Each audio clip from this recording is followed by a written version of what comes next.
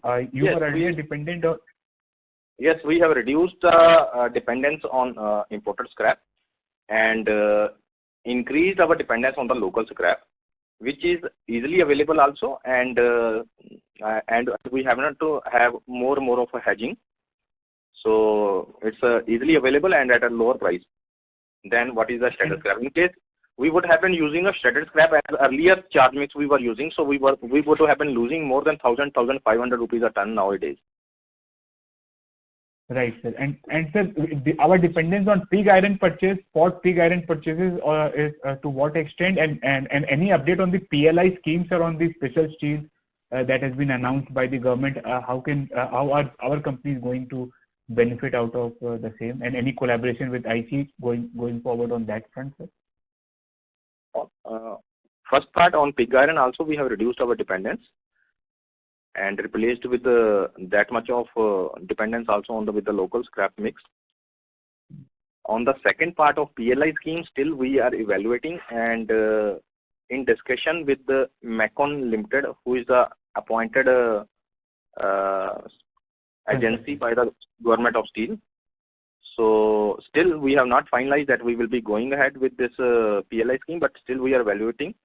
By the next conference call, we will be able to clarify on this, because under the scheme there are some capital investment requirements, some incremental growth rate. So all those things we are evaluating with internally our team as well as with IT Steel.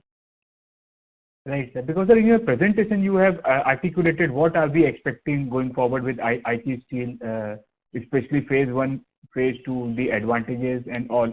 So, sir, where are we in terms of? We have given some timelines, 2022, what we are expecting, and then going ahead. So, what kind of investment, and sir, everything will be channelized in this company itself, or are we routing it? No. Yes, we are in the line. Whatever we have given it in the phase 3 presentation slide. So we are in the phase 3 and we are in time. Correct, sir. Thank you, sir, for all the elaborate answers, sir. I will be in the queue. And thank you once more. Thank you. Thank you. The next question is from the line of Devang Sangvi from ICICI Securities. Please go ahead. Good afternoon, sir, and thank you for the opportunity. Good afternoon. My first question is regarding the contracts with OEM. So last few quarters we had the quarterly contracts, and now we have shifted to 6 months contract. So what could be the reason for the same? This is again because it is negotiated by the entire industry, and the overall demand is demand is on the lower side. Slackness in the demand of two-wheelers as well as passenger vehicles. So this time, because of this, the OEMs were not in a mood to give the price increase, but still with the insistence of industry, they have given this price increase, but agreed for 6 months. Not with all the OEMs. With some OEMs, it has been agreed for 6 months. With some, it is for the quarter 3 only. But going forward with the increase in demand, we are expecting that again we will be getting the due price increase from 1st April. Right, sir. And we have mentioned that the scrap cost is increasing. So what kind of inventory we carry for scrap, and what could be the impact for this quarter, higher scrap pricing? Normally in raw material, we are carrying inventory in the range of 30 to 40 days of consumption. Okay. Got it. And thirdly, on the capex front, sorry sir, you were saying something. Sorry, just to further clarify, in terms of physical inventory as well as in terms of contracted quantity, we are holding in the range of 30 to 40 days of consumption. It's a normal range. Okay. And thirdly, on the capex front, what type of capex will incur in 9 months, and what is the target for the next 3 months and FY23? In current year, our capex will be in the range of 40 crores, about 40 crores. Right, sir. And going forward in 22-23 and 23-24, so we have a total capex plan of 150 crores, where it will be involving increase in capacity for the rolling mill and complying with all the requirements of Ministry of Environment. And then we have also planned one installing a new entity line, non-destructive testing line. Right, sir. And we have shifted from the imported scrap to the local scrap. And I think we believe we are doing this from this particular quarter only. So is there any cost savings which you can quantify? Sorry? We have shifted from imported scrap to local scrap, as you had indicated in the earlier question. Mm. So I was asking that what could have cost savings which will be having this particular quarter because of this shift? Because imported would be on a higher side and local would be on a lower side. Plus the freight savings will be there. Not for this quarter only, as I have explained in earlier also, that not for this quarter, from last 1.5 year we have decided that we will be shifting to this local scrap, and because of this we are gaining in the range of 1,000 to 1,500 rupees a ton. Any ballpark breakup, how much will be imported at the moment and how much will be local at the moment? No, that is not possible. But overall raw material mix side, if we can say that on raw material mix, changes in raw material mix, we have been able saving in the range of 1,000 to 1,500 rupees a ton. Right. And I was just asking how much is at the moment local and how much is imported on a current mix? Yes, imported of now we are using only in the range of 10% maximum, and rest all is domestic. Okay. And this has been on an increasing trend for last few quarters. So the local procurement. Last I think 2-3 quarters, it is almost the same mix we are using. Right, sir. And on the PLN front, from by when we can expect some further details in terms of are we participating, what kind of products will be there? Because we are also working on import substitution and export increase. So maybe any color on the same? Next conference call, by next conference call, we will be able to clear on this. Okay, sir. Thank you, sir, and all the best. Thank you. Thank you. The next question is from the line of Vivek Chaturvedi, individual investor. Please go ahead. Hi, sir. Good afternoon. Good afternoon, Vivek. Sir, just wanted to check one thing. You responded to the previous participant's question saying that you were saving 1,000 to 1,500 rupees by using domestic scrap, and we've been doing it for the last 1.5 years. So just wanted to understand what has changed in the last 1.5 years that we have been able to do this. I'm sure we would have evaluated this opportunity earlier as well. And is it that because of COVID, this saving has arisen in the last 1 year? And is this a temporary thing and which will go away? Or you think that this kind of a differential which is there between domestic and imported scrap prices would remain in the future as well? This is not this is not linked with the COVID. And before COVID also, we have started doing some experiments on changing our scrap mix. So in local scrap mix, there are different components which we are buying from the local market at different prices. And each raw material which we are buying is giving us some yield, maybe some 90%, some 94%, or some is giving 85%. So it all depends upon the mix which we are using and the impact of that mix on our operating parameters. Okay. So taking together is constituting our total cost for making a steel billet. Okay. Going forward, as you said, that going forward also the gap which is always there in the different components of raw material, going forward also this will continue, and this is a market trend for the last 5 years, 10 years, and going forward also. I must say that all these components move in tandem, maybe some time lag of maybe 15 months, 15 days, or maybe 30 days here and there, but overall that much of gap between different components is continues. So in future also we will continue to get this much of benefit. And sir, who would be the suppliers of this domestic scrap? Whom do we purchase it from? Many suppliers, the local traders also. There are the many suppliers. Some are buying steel from us also, who are making components, and then we are buying scrap from them. Whatever is getting generated in manufacturing components. Okay, but these would be procured locally in and around our plant itself, right? Or yes, within Punjab. Mostly I must say that within Ludhiana, and that Mandi Govindgarh is also nearby, 40-45 kilometers away. So this scrap is procured Ludhiana as well as from Mandi Govindgarh. Okay. Sure, sir.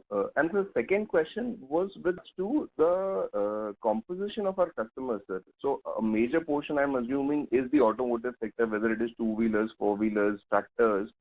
So how much would be the breakup between the auto component and the non-auto component as of today? More than 97% goes to auto components, and out of this also major share is to passenger vehicles, about 40%, and 35% is to the two-wheeler industry. So, sir, is it that our products are not particularly useful for non-auto businesses, or that we've specifically chosen to focus on the auto segment because of this is our choice. We are focusing on auto components only, and going forward in future, we are more focusing towards passenger vehicles because IT is our partner, and so our focus is more and more focus on passenger vehicles. But sir, wouldn't it make some kind of a diversification, or wouldn't it smoothen out the economic cycles? Because our dependence on the passenger or the commercial vehicles, the auto industry is so high. So wouldn't it make some kind of a sense to have some kind of a diversification in the customer base, or that overall looking at the strategy of the business, it doesn't make sense?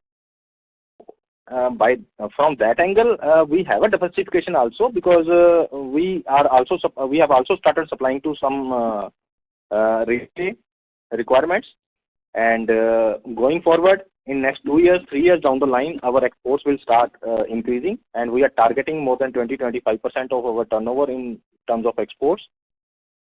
So that's always our focus, that we have to diversify. But with that diversification, our main focus is towards passenger vehicles. And in passenger vehicles also, we have the possibility to develop and supply various critical grades with the help of IG, which presently are getting imported from Korea or maybe Japan or some other countries. So we will be replacing those imported critical grades of steel within India. Sure, sir. Okay, that's all from my side. Thank you so much. Thank you. Thank you. The next question is from the line of Rohan Mehta, individual investor. Please go ahead. Good afternoon, sir. Good afternoon, Mr. Mehta. Sir, I just had a couple of questions. Though you touched upon this, but despite a little pressure on volumes, there's been good growth in revenue. So probably because of higher realization. So is it just plain market dynamics, or is it because of a different product mix that we've had this quarter? No, it's mainly because of the market dynamics. Because higher import costs led to the higher prices from the OEMs. Right. So has Bright Bar sales also benefited our EBITDA margins? Because EBITDA in terms of pure numbers. Not much. I must say in the same range. 80-20. 80% is our Black Bar sales and 20% is Bright Bar sales. Okay. So not much change in terms of that ratio. Yes. So our 9 months EBITDA in terms of value has really shot up. So any other factors that help this out? No, 9 months, in case you are comparing with the previous 9 months, it's not comparable now, because last year it was only 6 months working. Right. So no, but that would affect the revenue. But even on an EBITDA level, because of the lockdown, it's purely because of that. Is that what? Yes, it is because of that. Because in the first quarter there was a heavy loss on account of fixed cost, salaries, power and other expenses which we have paid. So that has been offset by the 6 month working. So in case you will compare the last 6 month results, so I think we are almost at par. Got it, sir. Got it. So, and sir, in terms of the expansion plans, the capex would be funded by any combination of internal accruals and debt, or any other source of funding the capex is there in the plans? Still, we are having a fixed deposit of 31 crores as on 31st December. And first we will be funding from this FDR. And then, of course, we are having the internal accruals. I don't think that there will be any need of taking additional debt to fund this capex of 150 crores in the next 2 years. Got it. So, sir, then there won't be any chance of any equity dilution also? Yeah. As of now, there is no equity dilution. Okay, sir. And sir, as a result of the upgradation, do we have, like, in terms of total capacity, has there been any incremental capacity at our disposal, or it's just plain an upgradation only? As of now, yes, we have increased our production capacity of steel melt shop, and going forward in the next financial year, we will be increasing production capacity of rolling mill also to match with the steel melt shop. Okay. So for the shorter time, until the market demand again picks up, which we are expecting that it will happen from Q1 onwards. Okay. So until then, we will be having some small spare capacity. Okay. What would be the utilization level right now, sir? Right now, it is in the range of 85, around 85%. 85. Okay, sir. And sir, just you touched upon this during the presentation also, but if you could just shed some light on the IT involvement during this upgradation, and you said that the team learnt a lot.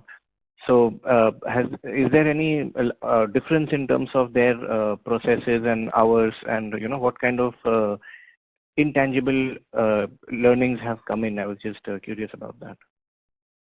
Yeah, a lot of learnings, because the way they are working, the way they are doing the planning, most of the time they are devoting on planning, then they start execution. But as a natural tendency of us, that we immediately jump to the conclusion. So their IT way of working, Toyota way of working says that we have to devote more and more time on the planning part, and analyze all the pros and cons which can happen this way or that way, which can go against us. So writing all those points, discussing with the team, and making everyone whosoever is in the project team at the same platform, how it can be, how the communication gaps can be reduced. So many things our team has learned, that with the implementation of project through IT way, many gaps which sometimes we notice later on, those can be avoided at the time of implementation of the project itself. Okay, right, sir. So in terms of process flows and the way of operating, that's become a little more streamlined with the IT's involvement. Yes, because our team has practically learned that. Otherwise, sometimes it is a theoretical learning, but this time their experts were there in the plant physically, and our team has learned physically from them that how to do the project implementation step by step. Okay. So, sir, this would translate into like better project timelines and maybe even cost savings in the long run. Would that happen? Definitely, yes. In future project implementations, all these learnings will be implemented, and also we are horizontally deploying these learnings in the operations also. that how all these learnings which happened in project can be implemented in the operations. Okay. Got it, sir.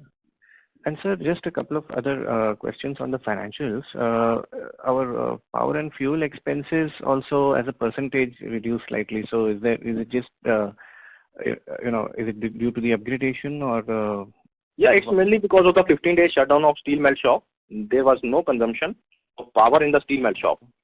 So that is why it will be lower.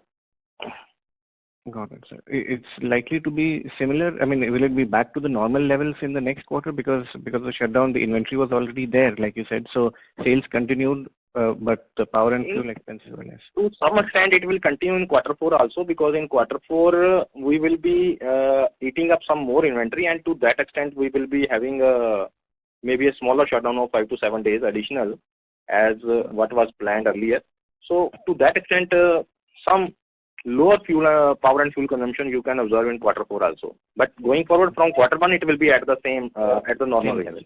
Understood. Understood, sir. And sir, raw material also, would you expect it to continue at this current level? Yes. Raw material price. Yes, raw material prices are always volatile, and we are dependent on the market. Right. So it's an international market who is impacting the prices on daily basis. So that is not in our hands. Yes. Got it, sir. Got it. All right. Thank you so much, sir. Thanks, and all the best. Thank you. Thank you. The next question is from the line of Aniket Redkar, individual investor. Please go ahead. Good afternoon, sir. Good And afternoon. congratulations on the good set of numbers. Thank you. Yeah, sir, would be the export contribution for the 9 months, FY22? Our total export contribution is of the total turnover is around 4%. Okay. And sir, what is the current capacity for steel melting shop, rolling mill, and the bright bar? As of now, after this capex of steel melt shop, our steel shop capacity stands at 250,000 tons per annum. Okay. And rolling mill capacity is still at 2 lakh tons. And bright bar shop capacity is 40,000 tons in a year. Okay. Got it, sir. Got it. Thank you, sir. Thank you so much. Thank you. Thank you. The next question is from the line of Sakib Kapoor from Kapoor and Company. Please go ahead. Yeah. Thank you, sir, again. So firstly, our facilities are in the landlocked regions, sir. So how is the ecosystem affected to being a landlocked, and what are the disadvantages currently, and any steps that we are taking for to just flatten this thing out? I think so. Yes, we are in a landlocked location, but about 3 years back we have purchased the adjoining 8 acres of land. Earlier we were operating at 20 acres of land, and now this 8 acres additional adjoining land has been purchased. So with this land in our fold, I don't think that we will be facing any problem reaching to our new capacity of 250,000 tons. So for this existing plant, this much of land is sufficient. So any more expansion will be requiring additional land and additional setup. Within this setup, I think we will be reaching at the optimum level. Okay. And the steps which we are taking with IT going forward, all will be housed in this 8 acre and the current existing facility only? Yes, with the existing facility only. Correct, sir. So of late, sir, I think so the graphite electrode prices have also moved up sharply. So what have been the price trends for the electrode prices for the quarter ending December, and how have the prices shaped up for this month? Graphite electrode prices are slightly marginally increasing from last, I must say, from last 9 months or 1 year. And we have a good coverage on this front. More than 1 year coverage is there. And as of now, in case we will see the market price differential between existing price and the covered price. So we are fairly covered. And going forward, it is difficult to say that whether it will continue to further increase, or it all depends upon because the market, overall international market in which China dominates. So as of now, I must say that we are fairly covered for the next 1 year at good price differential. Okay, so what is our annual requirement, and the price trends can you give, sir? What are the spot prices for the December quarter in market and for month of January? How have the spot prices moved up? I think so there's been a significant increase in the spot prices. The current prices are moving in the range of 300 to 325 rupees per kg. Okay, this is for the month of January. Yes, current prices which are currently available. Okay, and what is our annual requirement, sir, of the graphite electrodes? Annual requirement is approximately on a production of 2 lakh tons per annum. It will be about 8 lakh kgs of electrodes required, because 4 kgs is required for producing 1 ton of steel. Right. And any number you can give for the December quarter? When I just wanted to understand how the prices have moved for month on month. There have been significant. Somebody was we were of the information that 20% the prices have moved month on month. No. Has that been the case? In the last 9 months, 20%. In the last 9 months or 1 year, we can say that the prices have increased 40 to 50%. But in last 3 months, I don't think that the prices have moved so fast. Okay. Yeah. Thank you, sir. But when we look at this IT part of the story unfolding, sir, how will the revenue mix look like? Currently, with optimum levels of operations at 2.5 lakh tons on an annual basis, I think so. This should be optimum going forward, and then the further new growth. The incremental growth rather will come from the IG JV that we are contemplating currently going ahead. So how should the revenue mix look like, sir, going forward for 2025 or way ahead, sir? If you could give some more color on it, sir. In FY25 or 26, we are seeing that we will be able to achieve a sales volume of more than 230,000 tons in a year, and in that 20-25% will be exports happening towards the orders which we will be getting with the help of IG Steel Corporation. So, but currently only we are doing 2 lakh, I think. So there will be an increase of only 230. I missed the point. Actually, what happens is tons is our steel melt shop capacity, and then some material is getting wasted, and finally we can we get saleable 1,80,000 tons only. So going forward, on achieving 2,50,000 tons of billet production, the saleable will be 230,000 tons. So there will be an increase of 50,000 tons of saleable product from present to the future in 25-26, or maybe 24-25 also we will be able to achieve that target. Right, sir. And that on that mix of 230, 25% will be export related to the IT JV. Yeah, 25% will be the exports, and the rest will be the domestic. Okay, and that would be higher margin accretive products, sir. Yes, definitely. Significantly higher margin. Yes, definitely. Out of this band of, it will be much higher than the band of 9,000 which we are currently running, 7,000 to 9,000 band.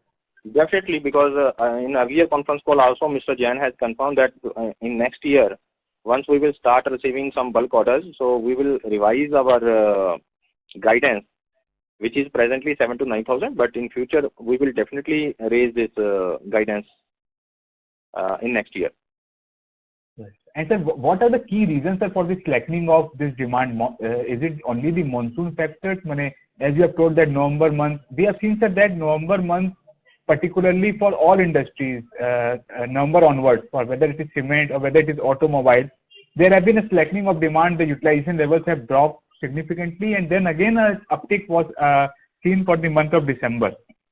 So what factors have really played out, sir, for industries, particularly for you, wherein you have seen that slackening of demand, and how are the reversals going to happen, sir, going forward? Though it is difficult to say, but to me, I think that it is because of the various reasons. One is that the COVID second wave, which happened, started with March, April, and then continued till June, July, maybe some effects continue till July, August also. So then this chip shortage. Correct. That is really hampering the demand overall worldwide. In the passenger vehicles as well as in the two-wheelers, because in some two-wheelers also this chip is getting used. And thirdly, because of coming out a new variant Omicron, then spreading so fast, so that is again denting on the demand part. That is why during this festival season, demand was not as was expected in the normal festival season, or I must say that as it happened in the last year also after the COVID-1 wave. So there are various reasons. So going forward with the ease of this chip shortage and Omicron variant effect is getting over, everyone is in the industry is expecting that from Q4 onwards, we will start seeing momentum in the volumes. So this has happened, so this reversal you have seen, the momentum gaining traction for this month. We are already one-third into the quarter. Yes, in January, we are seeing some positive response from the customers and slight increase in the volumes. Earlier, they was depressing, and now this month, some increase has started happening in the month of January. So since we are an OEM-oriented business model, so there should be a forward program from your OEM wherein the supplies have to be met as per their production schedule. So you must be having a better idea of how their schedules are planned, and that has been dependent on the chip shortage. So that chip shortage getting eased out, their production going marching ahead, you would be having a better schedule. That should be the way. Yes, sir. Yes, on the basis of discussion, that's what I am saying, that on the basis of discussion with the OEMs and on the basis of schedules which we are getting through tier 1 suppliers.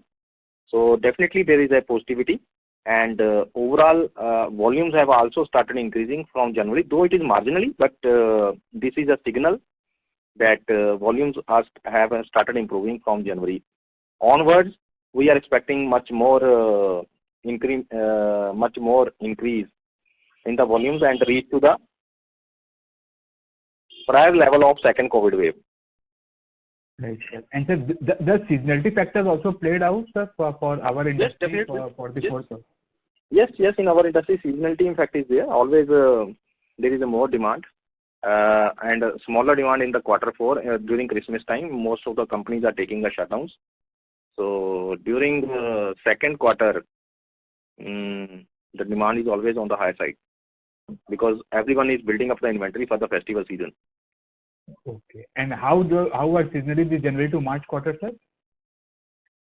The fourth quarter? March quarter, I think, yes, March quarter, we should be marginally better in terms of volume than Q2 or Q3. Right. Sir, thank you for all the elaborate answers, sir, and all the best, sir. Stay safe. Thank you. Thank you.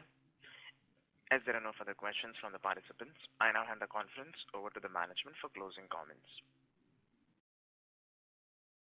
Thank you for joining the conference call, and we are fully dedicated taking Vardhman Special Steel to the newer heights with the support of Aichi, because this is a great opportunity with us that Aichi Steel is with us, and with this we will be able to substitute some of the imports which is happening to our country, India, and we will be adding new milestones in the coming years. And with the PLI scheme, which has been introduced by the government of India, yes, in overall steel industry will be doing better, and we will be having a major share in the steel industry. We will be improving our share in the steel industry as a India overall, especially in the alloy steel industry also. So thank you all. See you in the next conference call. Thank you. Thank you. Ladies and gentlemen, on behalf of IIFL Securities Limited, that concludes this conference call. Thank you for joining us, and you may now disconnect your lines.